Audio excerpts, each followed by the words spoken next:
If you're over 75 and still feel this, you're extremely rare. Have you ever quietly wondered, why do I still feel this way when so many others seem to have stopped feeling it? After 75, society often lowers its expectations.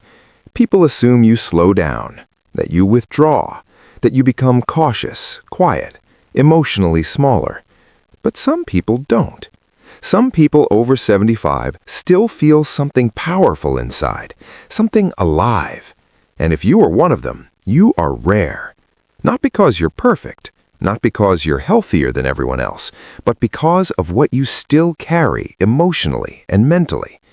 Today, let's explore what that something is and why it matters more than you think. The first rare feeling is this: you still feel curious about life. Curiosity is not just asking questions, it is a posture toward the world. It is waking up and wondering what today might bring. It is being open to new ideas. It is being willing to change your mind. Many people gradually replace curiosity with certainty. They stop exploring. They settle into routine and call it safety. But curiosity keeps the brain adaptable. It keeps conversations meaningful. It protects against mental rigidity. Robert, 79, began attending a local technology class just to understand how video calls work. He laughed when he said, "I don't want the world to move on without me." That sentence reveals something profound. He doesn't want to disconnect from the present. When you remain curious after 75, your brain continues forming connections, your mind stays flexible, your sense of relevance remains intact. That is not common. The second rare feeling, you still allow yourself to feel deeply. Life after 75 includes loss. That is unavoidable. Friends pass away. Health changes. Independence may shift. To cope, some people emotionally shut down. It feels safer not to feel too much. But if you still tear up at a song, if you still feel joy when your family gathers, if you still get excited about simple pleasures, that means your emotional system is still open. Open hearts are vulnerable, but they are also vibrant. Margaret, 82, says she feels more emotion now than when she was younger. Back then, I was busy surviving. Now I finally notice everything. Emotional depth in later life is not fragility. It is awareness sharpened by experience. And that level of awareness is rare.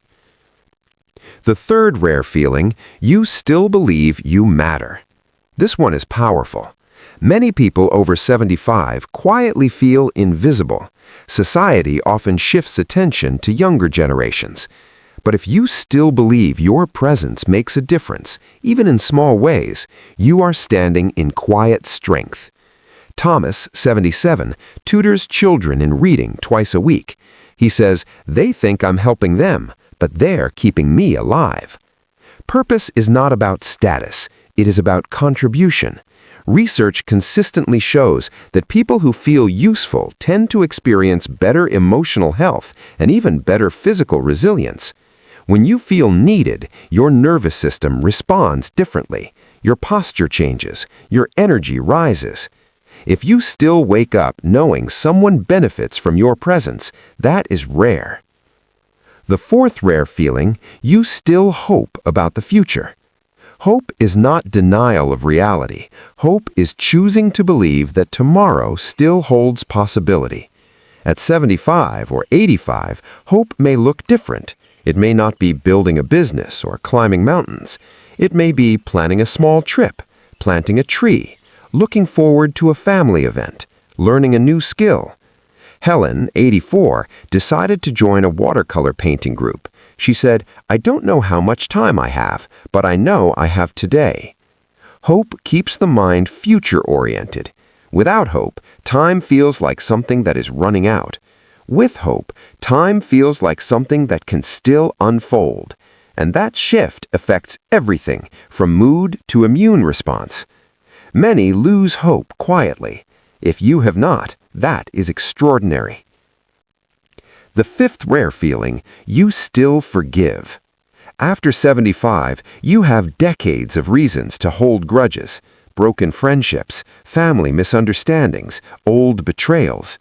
But if you have learned to release some of that weight, you have achieved emotional maturity many never reach.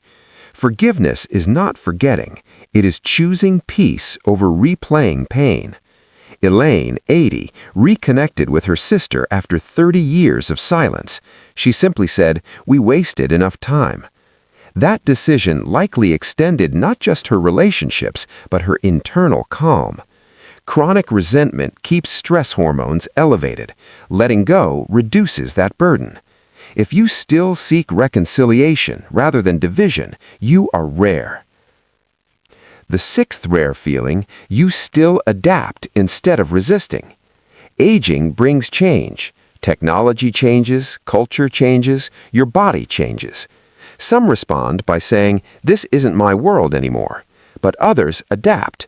They learn new tools. They accept physical limits while finding new strengths. They shift routines instead of giving up. David, 78, can no longer run due to knee problems, so he swims. He says, "I stopped fighting what I lost and started working with what I have." Adaptability is a sign of psychological flexibility, and psychological flexibility strongly predicts well-being in later life.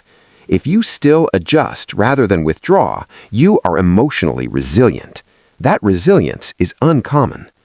And finally, the rarest feeling of all, you still feel grateful to be here. Not ignoring difficulty, not pretending everything is easy, but genuinely appreciating the fact that you woke up today.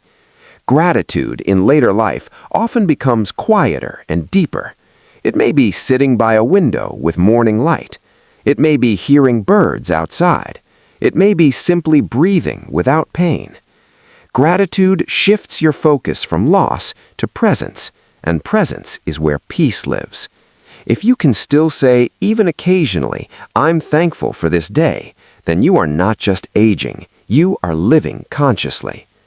So let me gently ask you, which of these feelings still lives inside you? Curiosity? Emotional depth? Purpose? Hope? Forgiveness? Adaptability? Gratitude? You don't need all of them. Even one makes you rare. And perhaps the most important message today is this: do not underestimate the power of what you still feel. Your inner life, more than your age, defines your vitality. If this message resonated with you, I invite you to share in the comments. Which of these qualities do you recognize in yourself? Your story might inspire someone who wonders if they're alone. And if you found value here, please like this video, subscribe to the channel, and share it with someone over 75 who needs to be reminded that what they still feel is extraordinary. Because age may shape the body, but it is the heart and mind that shape the years. And if yours are still open, you are truly rare. Your support helps us continue creating good content to inform and inspire you. Thanks for watching, and we look forward to seeing you in the next video.